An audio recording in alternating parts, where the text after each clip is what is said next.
got to get in touch with BT. They've done something wrong on my phone. They're stupid. Right, what do we want? Thomas? Why don't you tell him a story? Hippo's new help. No, like some red. I don't know where. Right, where are you going? I want to listen. Break his little bed up. No, get out. Bed. Yeah, go on, out you go. Please. Put that down. Deep in the jungle. Oh, look, what did you do when Grandma stayed? Did you have to sleep in this room? Yeah. There. She's not staying. She's got to go out in a minute. Deep in the jungle, there was a winding, wandering river. It was the glubbiest, bubbliest, muddiest river anywhere. Hannah Hippo and her friends loved the mud. They played games like kick and splash, mud paddle, and even diving. No matter how hot and steamy the jungle was, the mud was always nice and cool. In fact, the only things that ever made the hippos hot were the buzzing, nipping insects that flew around the river. Luckily for the hippos, the friendly birds who lived around... Eh? Yeah. Around the river thought the insects were delicious. Each bird chose its favourite hippo and sat on its back quietly feasting on bugs and flies. So most of the hippos were very happy, all except one. Poor Hannah didn't have her own bird friend to eat up all the bugs. This buzzing and biting and itching and twitching is driving me mad, said Hannah. I have to find a friend of my own. So Hannah set off up the river. Soon she met Kyle Crocodile. Hello, Hannah, said Kyle Crocodile, snapping his shiny white teeth. I'll help you to get rid of those biting bugs. No thanks, said Hannah, swimming past as fast as she could. Hannah swam further up the river. Hello, Hannah, shouted Lewis Lion and Thomas Tiger. We'll help you swish those nasty flies away with our tails. No thanks, said Hannah, swimming quickly by. Was he saying no? They won't work for me. She don't want them to do. She wants her own little dicky bird. Soon Hannah was in a part of the jungle she'd never been before. Oh, mind your head. She was a little bit scared. Maybe I'd better go home before I get lost, she thought.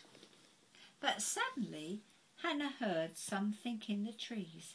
It was a little bird. Hannah waved to the bird, and the bird fluttered down and settled on her tummy. The bird picked and pecked hungrily, and soon all the bugs were gone. Birds do that with hippos. Before long, Hannah was swimming happily home, and her new friend on her back. No more itching or twitching, thought Hannah. Thank you, little bird. Tweet, chirped little bird. Welcome home, Hannah, called her friends. We thought you were lost. Where have you been? I've been all the way up the river, said Hannah, and I found a new friend. Tweet, said the little bird. Hannah knew what that meant. She had her own special bird friend at last, and no more itches. Hooray! There's an elephant, there's a monkey, and there's a lion and a tiger. Oh, I mean a lion and a tiger. That way round. Oh, creak. Shows you how new that book is. It's never been opened. See, Dan has to put, this book belongs to Daniel Boyle. Shall we read Thomas Tank one? Yeah. Should we turn the light up a bit more? Oh, yeah, if you want to. Oh, this is better to read. It's got bigger letters. It was a quiet day at Tidmouth Sheds, that is. Percy. Why, don't sit I'm not sitting on it. He wants to go to sleep. Go and sit in your bedroom. Suddenly, Lady Hat... Maya, come off of this bed. Come and sit on a cushion or something. Sit on a cushion. Thanks. The fat controller is sick, she announced. He has lost his voice. Percy was worried. I hope he finds it soon. Lady Hat read out a list of jobs from the fat controller. Gordon is to collect coaches of china from Knapford and take them to the docks. He must go very slowly. Slow cars, peeped Percy.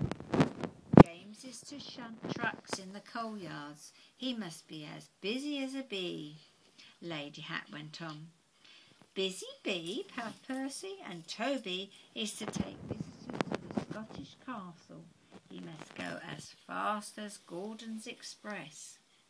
Gordon's Express, puffed Percy. You're in charge now, Percy, said Lady Hat. Thomas puffed into the sheds. I'm controller for the day, peeped Percy proudly. Do you need any help, Thomas? Asked his friend. No, thank you. Controllers don't need help. We shed, Percy. And off he chuffed. Percy found Gordon first. The fat controller has lost his voice, puffed Percy, so I am the controller today. Gordon was surprised. Percy tried hard to remember what Lady Hat had said. You must pull very slow cars, he peeped. Oh, the indignity, huffed Gordon. Percy had a lot to do and a lot to remember. Maya, what are you doing? Nothing. Playing games. Well, take it outside. Go on.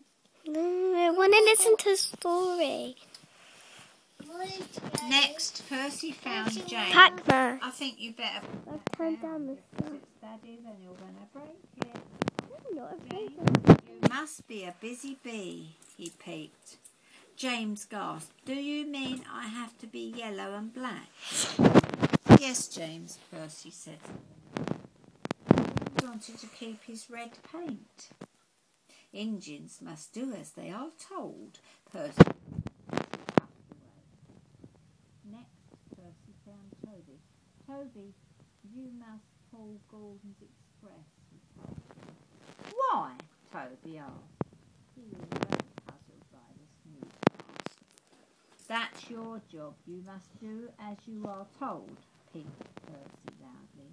Percy felt very important. Later, Percy decided it was time to check on all his engines.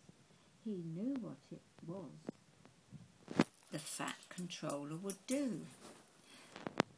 Some children were waiting on the bridge to see the engines. Hello, Percy peeped. But the children were looking at the track where Gordon was puffing slowly down the line. The children began to... Thomas? I don't know, it's not there yet. The children began to laugh. Look at Gordon, they cried. What a slow coach. Then James arrived at the signal. The children started to laugh again. like me. James' splendid red paintwork was not splendid or red anymore. He had been painted with yellow and black stripes. Who is that giant stripy bee? The children called.